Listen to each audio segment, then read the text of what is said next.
Ya estamos de regreso aquí en Ángulos platicando acerca de la propuesta de reforma hacendaria que presentó el presidente Felipe, y dale con Felipe Calderón, yo siempre quiero hacer presidente Felipe Calderón, que nunca se ha ido de nuestros corazones, no, a Peña Nieto, y que seguíamos sorprendidos porque la verdad es que en términos generales, salvo entrarle a la letra chiquita, pues parece una buena reforma en general, aunque tú no piensas lo mismo, y haces una comparación internacional de lo que debemos recaudar y de cómo están los impuestos en otros países. Sí, o sea, yo lo que creo es que la reforma tenía que estar enfocada, aunque nunca lo planteó así, ni siquiera en su campaña, pero tenía que estar enfocada en el ISR, en los impuestos, ¿cierto? O sea, cobrarle mucho más a los deciles que ganan más dinero en este país.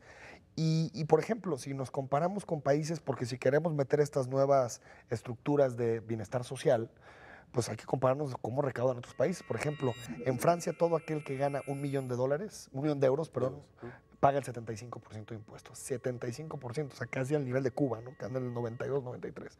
O sea, por ejemplo, en Suecia, en Finlandia se paga arriba del 60%, pero hay servicios públicos de buena calidad. Entonces creo que una parte importante de la reforma fiscal no solo está en el ingreso, sino también en el gasto.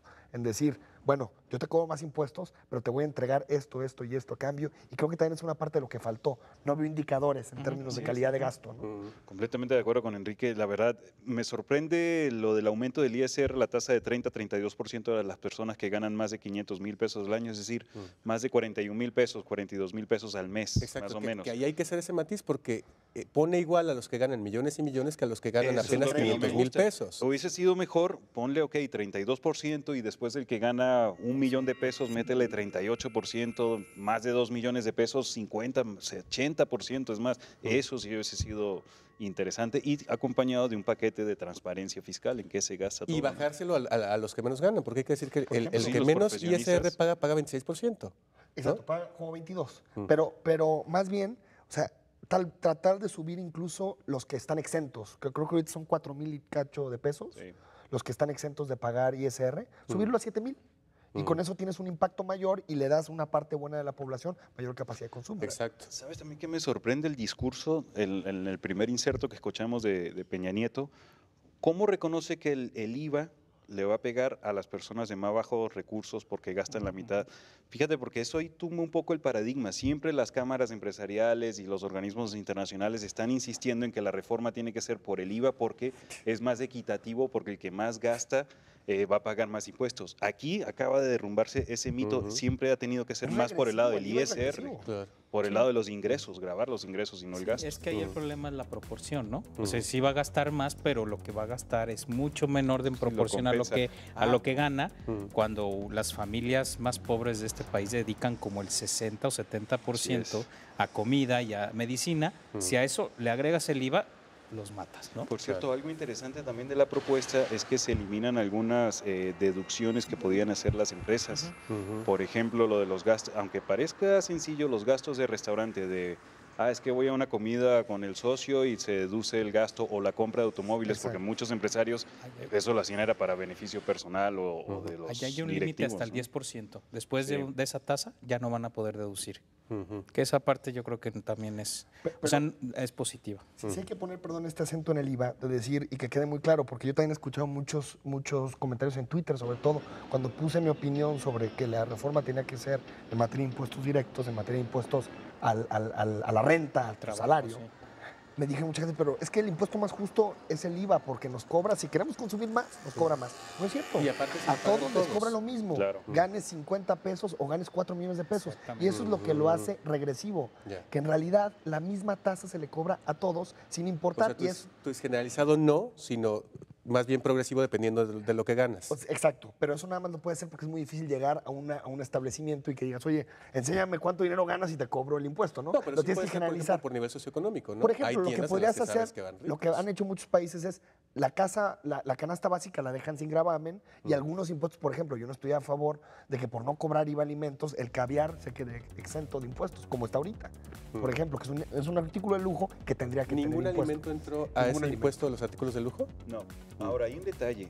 Entre la eliminación de los regímenes especiales se toca el tema del agropecuario, el tema del campo. Te van a tener que pagar impuestos la actividad agropecuaria. Hay que ver el impacto que pueda tener eso indirectamente en los precios también. Eso es algo de lo que quedó ahí pendiente de la, de la propuesta es donde fiscal. no se hacen las diferenciaciones. Por ejemplo, si tú hablas del agrobusiness, yo digo, por supuesto que pagan impuestos, porque son negocios altamente rentables. Sí. Pero si te vas a la pequeña propiedad o a las familias campesinas, Claro. dices, ahí sí va a ser un impuesto regresivo.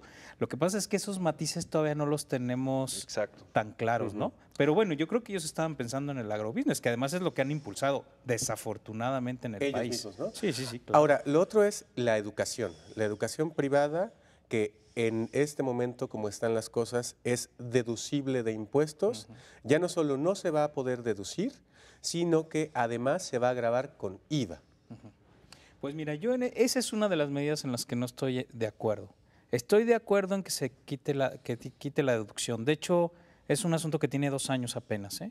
Solamente se ha podido deducir en los últimos 2 ejercicios fiscales, de este año también, o sea, serían 3 años. Desde mi punto de vista, creo que quitarlo de deducir es completamente correcto. Lo que no creo que sea correcto es gravar ahora, o sea, irte al otro extremo en el caso de las colegiaturas.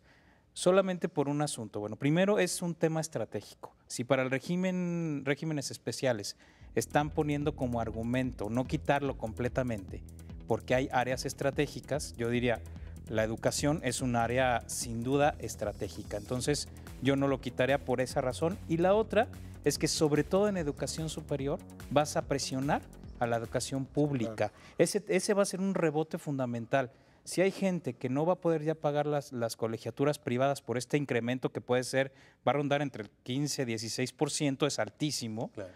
Entonces, por supuesto que van a optar por las universidades públicas y eso te va a generar una mayor presión, que de hecho ya está muy competido, y lo vas a tronar más. Es decir, yo creo que en esa parte ahí sí se equivocó Peña Nieto. Que ahí otra vez, ¿no? La bronca es que no hace una diferencia entre los que van a colegios privados en los que es, digamos, una educación de lujo, a los que entran a una universidad privada en los que terminan pagando a lo mejor 3,000 pesos, 2,000 pesos, y qué es lo que pueden pagar porque no pudieron entrar a una universidad pública. O sea, ahí el Estado queda claro en muchos niveles, tal vez no tanto en primaria y en secundaria, pero sobre todo en media superior y en superior.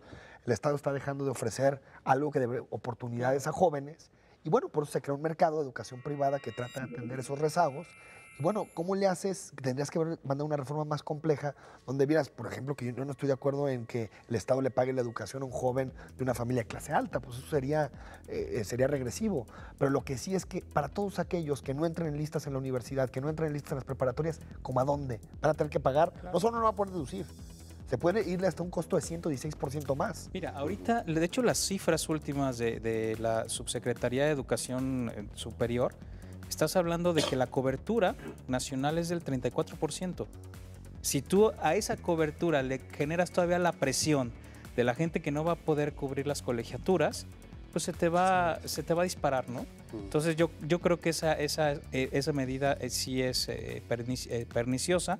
Ojalá que los diputados lo vean y que quiten esa parte. Muy bien. Pues vamos a la pausa. Después de la pausa seguiremos platicando acerca de otros impuestos. Ya se lo anunciaba hace un ratito que usted va a tener que pagar sí o sí por el consumo de bebidas azucaradas. Ojo, no dice refrescos. Y también por algunas cosas como el chicle o ir a un concierto. Ahora que si va al concierto, se echa un refresco y se echa un chicle al mismo tiempo, impuesto no. Vamos a la pausa. Bueno, pasa un buen ciudadano.